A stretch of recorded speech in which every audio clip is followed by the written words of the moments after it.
Las últimas palabras de Jacob, aquí habíamos quedado la vez pasada. Dice, Jacob dio a sus hijos 3 órdenes antes de morir.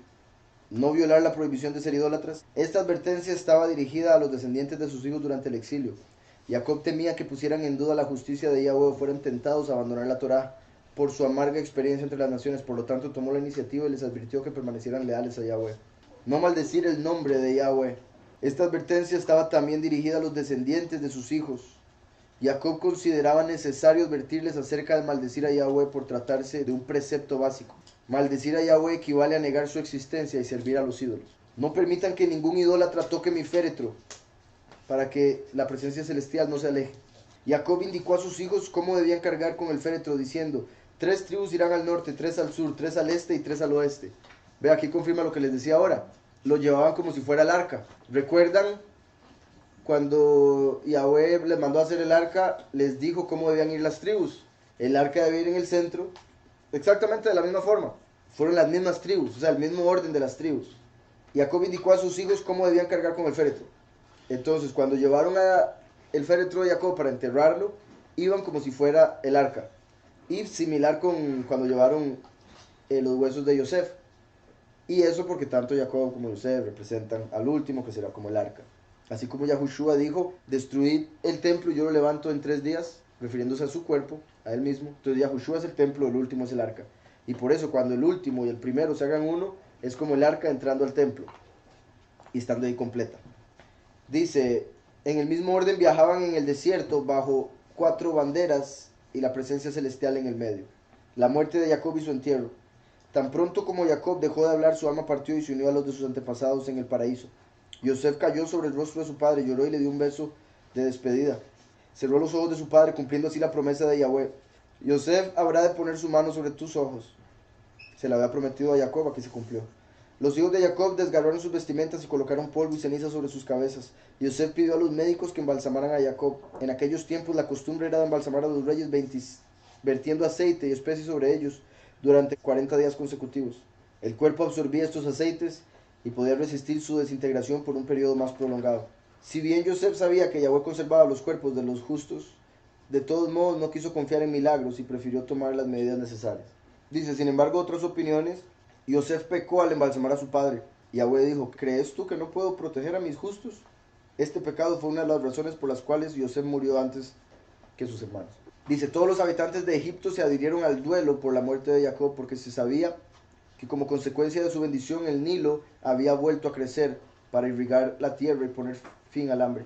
Hay una estrella, la estrella más brillante del cielo. Cuando la estrella se logra ver desde Egipto, porque hay un tiempo que desaparece del cielo en Egipto, cuando la estrella aparecía nuevamente en Egipto, ahí era donde iniciaba el año nuevo para los egipcios.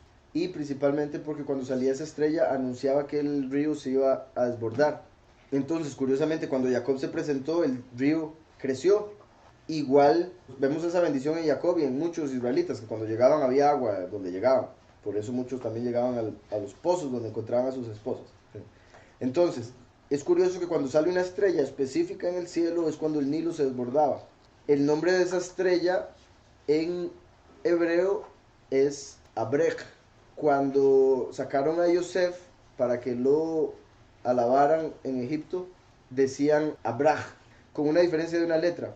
O sea, una letra de diferencia, y esa letra de diferencia es de esas letras que se pueden intercambiar cuando se hacen esas cuestiones en el Aleph Bet, ¿verdad? Hebreo, para buscar mensajes más profundos.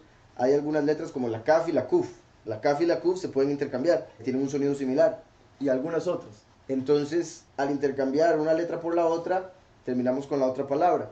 Una quería decir en egipcio arrodíllense, pero en hebreo se puede interpretar como Padre de la bendición. Y con el cambio de esa letra es el nombre de la estrella, que cada vez que salía se desbordaba el Nilo. Lo que quiero decir con esto, ¿verdad? Recuerden que la escritura dice que de Jacob saldrá una estrella. Vemos que cuando Jacob se apareció, se desbordó el Nilo y por eso lloraron tanto los egipcios cuando él murió. Como dando a entender que Jacob y Yosef representaban esa estrella que salía y con la que ellos medían todo su calendario. Entonces, el Nilo había vuelto a crecer para irrigar la tierra y poner fin al hambre. En cuanto murió Jacob, la bendición cesó y el hambre volvió a azotar nuevamente. Los egipcios guardaron duelo durante 70 días, hasta tal punto que cubrieron sus caballos y asnos con arpillera por el duelo. O sea, pusieron a hacer luto hasta los animales. Yosef envió al faraón un mensaje diciendo: mi padre me hizo jurar antes de morir que lleve su cuerpo a la cueva de Macpela, en la tierra de Canaán, para ser enterrado. Dame permiso para cumplir con mi juramento y luego regresaré a Egipto. El faraón respondió: pídele a los hombres sabios que anulen tu juramento. Si quieres invalidar esta palabra, contestó Yosef, al mismo tiempo anularán otro juramento mío. Una vez te prometí que nunca revelaría a nadie el hecho que conozco un idioma más que tú. Hasta hoy he cumplido con mi palabra.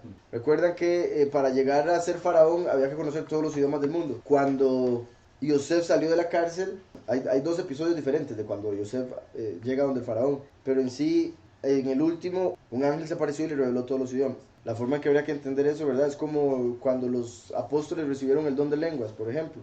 Entonces se podría decir que Yosef recibió el don de lenguas y conocía todos los idiomas del mundo. Su idioma original era el hebreo, más los idiomas de todas las naciones.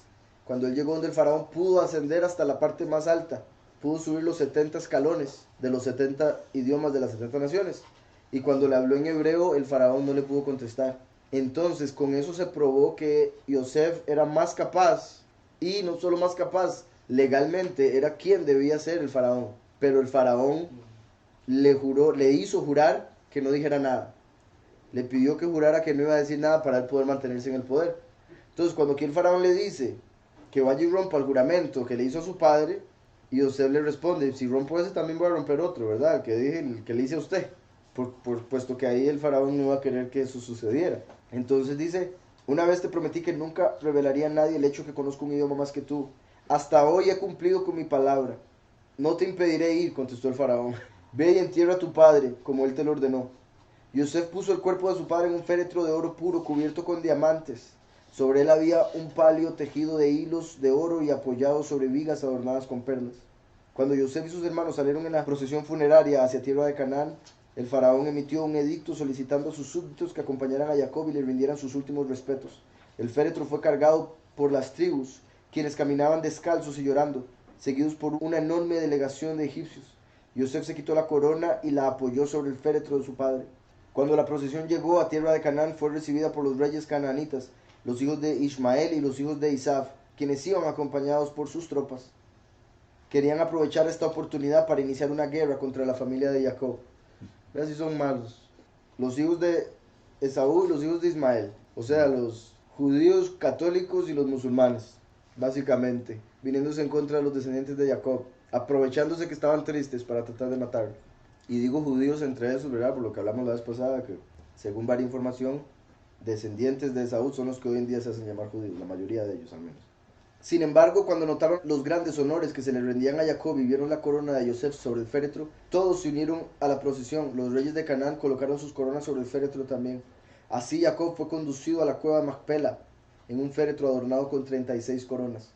Yosef ordenó guardar duelo durante 7 días. Los reyes de Canaán se lamentaron por Jacob, aflojaron sus cinturones y tiradores en señal de duelo y señalaron, exclamando: su muerte es una gran pérdida para Egipto. Entonces las tribus se prepararon para enterrar a Jacob junto a Lea, pero Isaac intervino.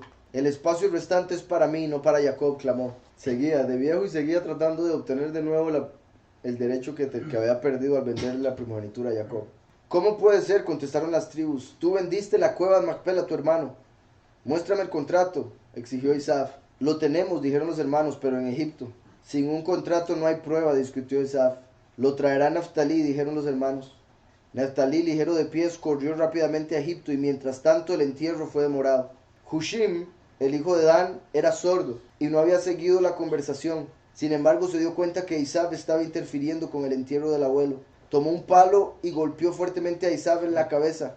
E Isaac cayó muerto. En Yashar habíamos leído que Hushim, el hijo de Dan, al no oír lo que había sucedido, él se queda viendo que no están haciendo nada. Entonces pregunta: ¿por qué no estamos enterrando al abuelo?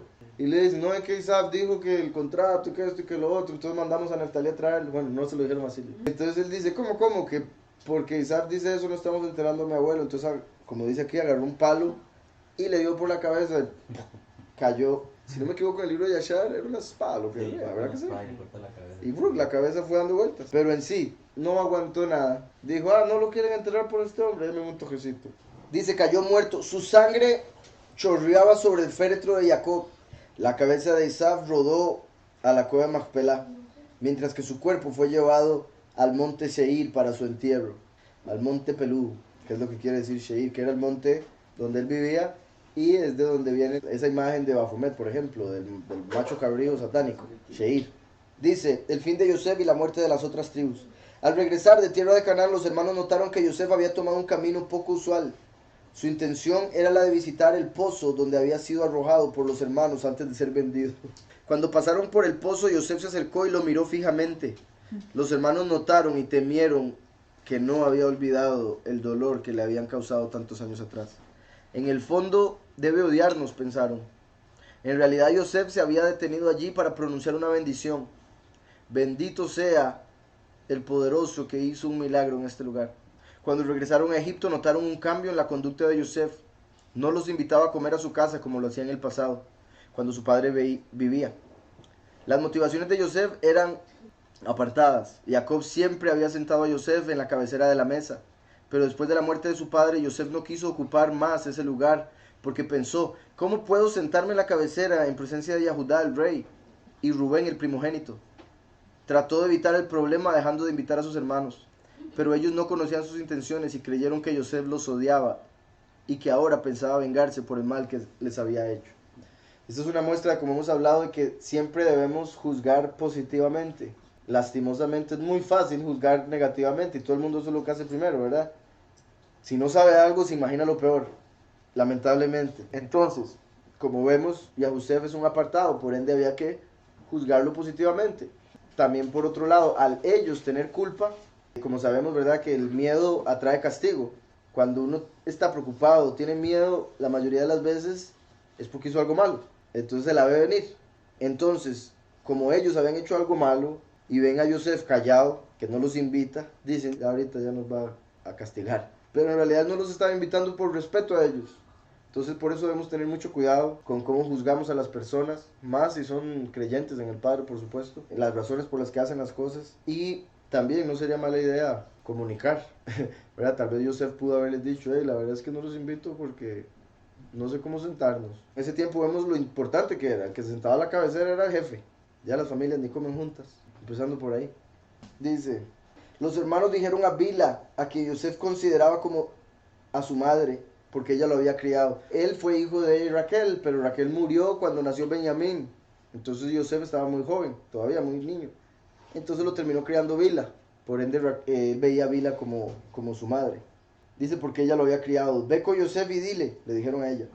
Tu padre ordenó antes de morir que te dijera, olvida por favor el pecado de tus hermanos. Si bien Jacob no había dicho tal cosa antes de su muerte, los hermanos estaban justificados en decir dicha afirmación, pues es permisible transmitir un informe. Oigan esto, estas son las cosas de los judíos que, según ellos, es permisible transmitir un informe falso en aras de la paz.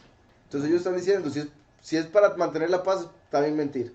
Y por eso en el libro de la sabiduría de los hombres, casi que le dicen al hombre que mienta con tal de tener a la mujer feliz. Mentira es mentira. O sea, yo trataría de buscar, aconsejo buscar otras vías en vez de mentir. Entonces sí, hay que tener mucho cuidado. Y repito, estas son de las cosas que no es el primer libro donde encuentro esto escrito de un judío y no me parece. Quiero dejarlo claro. Lo leí, pero no me parece. Es un poco extraño. Y repito eso de que los mandamientos de hombres, ellos ponen la tradición de que si es para mantener la paz, mienta, pero entonces terminan rompiendo otro mandamiento. Y con un solo mandamiento se rompe toda la Torá. Entonces mentir no debería ser una opción, es mi punto. Dice, cuando Yosef escuchó este mensaje lloró porque podrían sospechar que él los odiaba y quisiera vengarse. Los hermanos aparecieron ante Yosef y cayeron ante él diciendo, somos tus esclavos. Yosef los consoló con palabras amables, no teman, ¿ocupo yo el lugar de Elohim? Si 10 velas no pudieron extinguir una luz, ¿cómo puede una vela extinguir 10? Vean que él está diciendo que todos sus hermanos son velas, él es una vela. Entonces, si todos ellos no lo pudieron extinguir a él, ¿cómo va a poder extinguir a 10 de ellos? Pero curioso que hable de ellos y de él mismo como velas. Y recuerdan que hemos hablado que es una forma en la que podemos entender la reencarnación, siendo el cuerpo una vela y la llama el alma. Y usted con una candela puede encender varias candelas. Entonces, dice, no teman, ocupo yo el lugar de Elohim. Si 10 velas no pudieron extinguir una luz, ¿cómo puede una vela extinguir 10? Son comparados con la arena del mar. ¿Quién puede destruir la arena del mar? Son comparados con las bestias en el campo. ¿Quién puede exterminarlas? El mundo no puede existir sin ustedes. Así como hay 12 horas de día y 12 horas de noche, 12 meses y 12 signos del zodiaco, así debe haber 12 tribus, ¿Creen ustedes que puedo alterar el proyecto del mundo? Qué bueno entenderlo así, ¿verdad? Puedo cambiar el proyecto del mundo. El hecho de que Yahweh creó este mundo con un proyecto en mente, un plan en mente, que hubiesen 12 tribus. Entonces, por eso hay 12 tribus, por eso hay 12 apóstoles. Y cuando Judas se fue, entró Pablo. Igual, vean qué interesante. 12 tribus, en Apocalipsis vemos que Dan ya no está. El lugar de Dan lo ocupa Manasés. Después vemos que hay 12 apóstoles, pero Judas, igual que Dan, es sacado. Entonces Pablo entra a tomar ese lugar, porque tienen que haber 12 tribus, 12 apóstoles. Así como hubo 12 tribus, 12 jefes de tribus, antes de que Yahushua viniese, hubo 12 apóstoles como jefes de la iglesia, después de que Yahushua se fue. ¿Quién puede exterminarles? El mundo no puede existir sin ustedes, eso también es muy importante. ¿Verdad? Obviamente es de alegrarse, es de sentirse importante, no de jactarse, ni de volverse soberbio, altanero, ni nada de eso. Pero yo creo que sí es, y para sentirnos bien como el pueblo escogido por el Padre, los que creemos en su Hijo, que ese es el pueblo escogido, que en sí el mundo literalmente existe por nosotros, fue creado por nosotros y para nosotros, lo cual es bastante sorprendente. Y eso es algo que cuesta digerirlo, porque entonces eso muestra, ¿verdad?, cómo el montón de gente que va a ir al infierno, se van a ir al infierno por su propia decisión, pero vivieron en este mundo de una manera, en la mayoría de los casos, en excesos y todo lo demás que vivieron y disfrutaron esta vida, porque Yahweh les permite que la disfruten para que después no tengan nada que decir. Ahora bien, entendemos que estando en el pecado, uno verdaderamente no disfruta el gozo que se siente espiritualmente cuando estamos con el Padre, ¿verdad? Eso sí quiero dejarlo claro. Pero ellos, el tener dinero, el gastar ese dinero, entonces ellos terminan haciendo todo eso y al final van a tener que reconocer, van a darse cuenta que lo vivieron y tuvieron esa oportunidad por nosotros. Porque si no fuera por nosotros, este mundo no existiría, porque este mundo existe para que nosotros fuésemos revelados y por eso la creación misma fue atada a vanidad hasta que los hijos de Yahweh sean revelados. Entonces, lo digo con mucho cuidado porque suena un poco creído, ¿verdad? Pero eso es lo que vemos en la escritura y es un regalo gigante. La gente dice que, bueno, ellos dicen, Dios no tiene favoritos, pero ya hemos hablado mucho que Yahweh sí, porque por eso obtenemos el favor de Yahweh a través de Yahushua. Cuando uno tiene el favor, es un favorito. Y por eso Yahweh dice, yo amo a Jacob y aborrezco a Esaú. Jacob es su favorito y está en uno, si quiere ser favorito. Eso es lo sorprendente, está en la decisión de cada uno, si quiere volverse un favorito. Como un niño, uno tiene dos hijos, si un hijo se porta mal y el otro se porta bien, ya el otro se va a sentir mal, porque obviamente uno va a tratar mejor al que se porta bien, porque se lo merece, ¿me explico? Obedece, y el otro, a través de la experiencia de ver cómo tratan al favorito, debería empezar a obedecer para que él también se convierta en favorito, y bendito sea Yahweh, tener dos hijos que los dos se porten bien. Lo importante que es, lo necesario que es, desde chiquitos, enseñarles. Si uno los agarra desde chiquititos y les enseña el camino correcto, como dice la escritura, ya de viejos no se van a desviar. ¿Verdad? Estaba hablando de José a los hermanos aún. Más aún, si los mato, los egipcios dirán, mira a ese mentiroso, es un esclavo que trajo un grupo de hombres a Egipto, haciéndolos pasar como sus hermanos. En realidad no pertenecían a su familia, pues después de un tiempo encontró una excusa para exterminarlos. No teman, los apoyaré a ustedes y a sus hijos.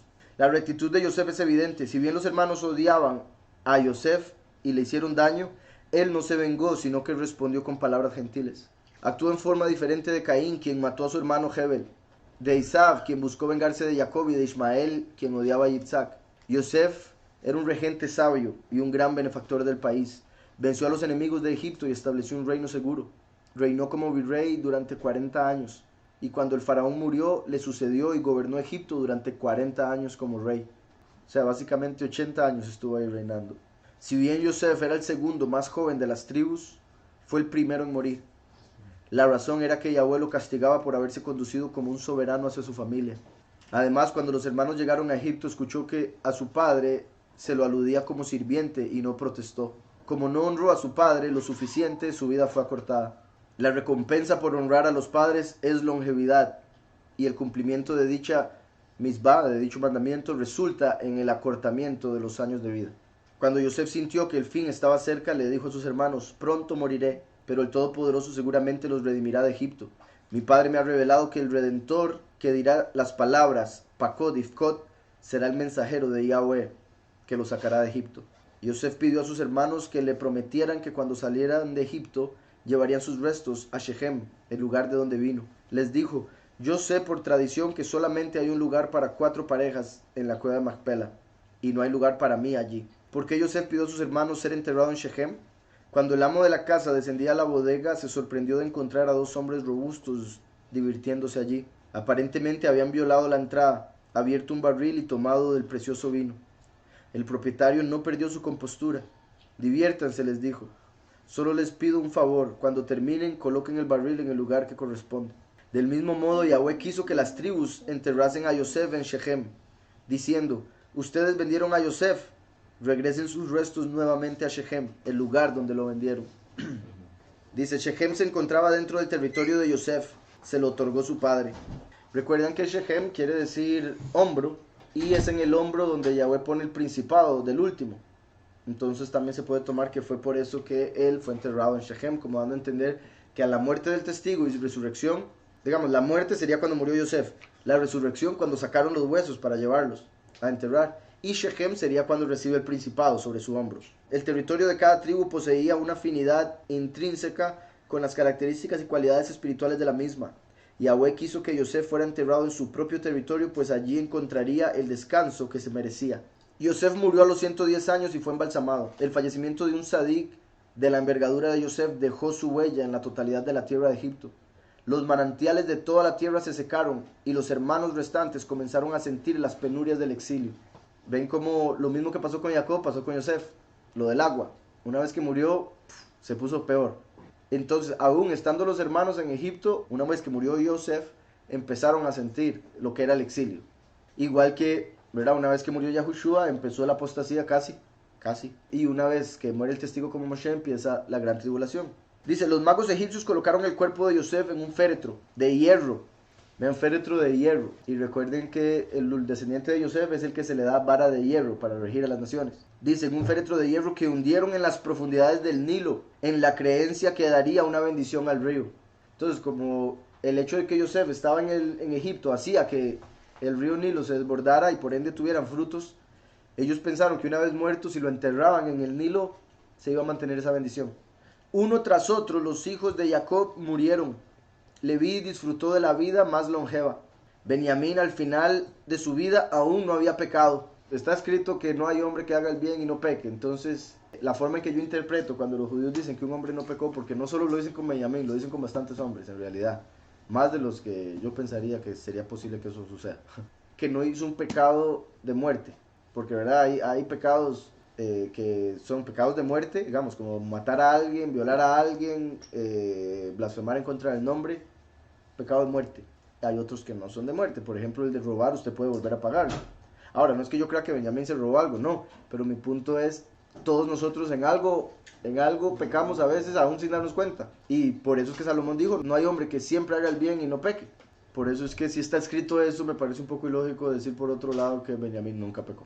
Y como sabemos, solo Yahushua fue el hombre que vino al mundo sin pecado. Ahora bien, ahí también estaría el punto, que sería el hecho de que Benjamín tenía el pecado de Adán, por estar en carne, la inclinación al mal, pero así por su propia cuenta nunca cometió un pecado. Eso sería la otra forma de verlo, puesto que murió y la paga del pecado es la muerte. Entonces si Benjamín murió era por un pecado. Ese pecado podría ser el de Adán que estaba en su carne, y por eso Yahushua vino de una virgen. Benjamín al final de su vida aún no había pecado, era un sadik perfecto, sin embargo debía morir porque el decreto de la muerte fue pronunciado sobre toda la humanidad cuando la serpiente convenció a Javá para que pecara. 4 sadikim fallecieron sin haber pecado. Sus muertes fueron el resultado del decreto del Todopoderoso, quien había decretado la muerte de la humanidad después del pecado de Adán. Benjamín, hijo de Jacob, Amram, padre de Moshe, Ishai, padre de David, y Kilaf, hijo de David. Dice Kilaf ben David. Kilaf fue el hijo de Abigail, la esposa de David, y fue un sabio sobresaliente. Vean qué curioso que de los 4 en realidad solo hay uno que es como prominente, y es Benjamín. Los otros, uno pensaría que si nunca pecaron saldrían más o serían más importantes en la escritura. El exilio egipcio descendió sobre los Yahudim en 4 etapas.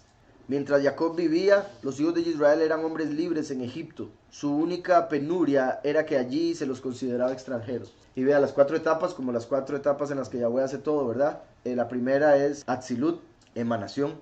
Atzilut, después viene Beriyá, que es creación. Dice, cuando él murió, los egipcios impusieron impuestos a los Yahudim. Después viene Yetzirah, que es formación. Después de la muerte de Leví, la última de las tribus, los egipcios esclavizaron a los Yahudim y los forzaron a trabajar en la construcción. Y la última, que es ya la acción, la manifestación, así ya. Cuando nació la hermana de Moshe, Miriam, los egipcios amargaron las vidas de los hijos de Israel, intensificando su esclavitud. Ahí termina el Midrash.